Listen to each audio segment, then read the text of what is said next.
நேற்று எங்கேயா போனா ஆளை பார்க்கவே முடியல. ஒரு பெரிய மேட்ரியா நேற்று, ஒரு சீக்கிரட் யார்ட்டையும் சொல்லிடாத சரியா? நம்ம அரவிந்த் இருக்கான்ல, அவர் பொண்ணை இழுத்து கூட்டு போய் ஓடி போயிட்டாங்க அவரை விட்டு. அப்புறம் போலீஸ் பிடிச்சிட்டாங்க. நான் தான் போய் பஞ்சாயத்து பண்ணி காப்பாற்றிட்டு வந்தேன். இதெல்லாம் யார்ட்டும் சொல்லியிருக்காதையா? அதனால சொன்னியா? ஐயோ சரியா, அதை நான் சொல்லணும். இதெல்லாம் யார்ட்டையும் சொல்லிடாத சரியா? குறிப்பா அந்த அன்புக்கு தெரியக்கூடாது. நான் சீக்கிரட் அப்படியே சீக்கிரட்டா மெயின்டைன் பண்ணு. ஓகே, நான் யாரும் சொல்ல மாட்டேன். அவன் மேட்ரு யாருக்குமே தெரியக்கூடாது. சீக்கிரம், டாப் சீக்கிரட் இது. Okay okay okay. பாருங்க பொண்ணு எழுதி விட்டாங்க. இது யார் சொன்னா உன்ட்ட? எங்க ராஜா என்ன சொன்னாரு? ராஜாண்ணா? சரி சரி. ஏண்டா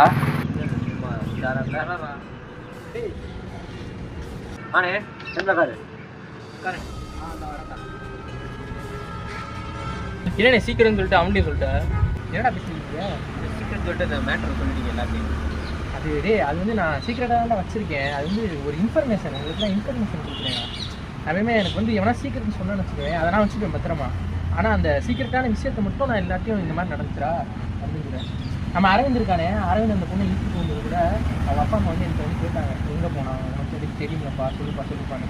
அவன் வந்து அரவிந்த் போகும்போதே சொன்னான், நான் மதுரைக்கு போகிறேன், சீக்கிரட்டாக வச்சுக்கிறா அப்படின்னு. நான் வந்து அவன் சொன்ன சீக்கிரட்டை வச்சுட்டு இந்த மாதிரி மதுரைக்கு போயிருக்கானா அப்படின்னு சொல்லி இன்ஃபர்மேஷன் கொடுத்துருக்கேன். உடனே போய் போலீஸ் அவங்க கொடுத்தாங்க. ஸோ நான் சீக்கிரட் வந்து அப்படியே வச்சுட்டேன். இன்ஃபர்மேஷன் வந்து எல்லாரும் கொடுத்தேன். அது வந்து என்ன ஒரு மனநோயிடா, என்கிட்ட வந்து இனி கூட சீக்கிரம் சொல்லேன், அது வந்து கூட இன்ஃபர்மேஷன் தான் சொல்லுவேன். இப்போ தான் சீக்கிரட்டானே பெரிய பொழப்பா தான் தெரியுதா?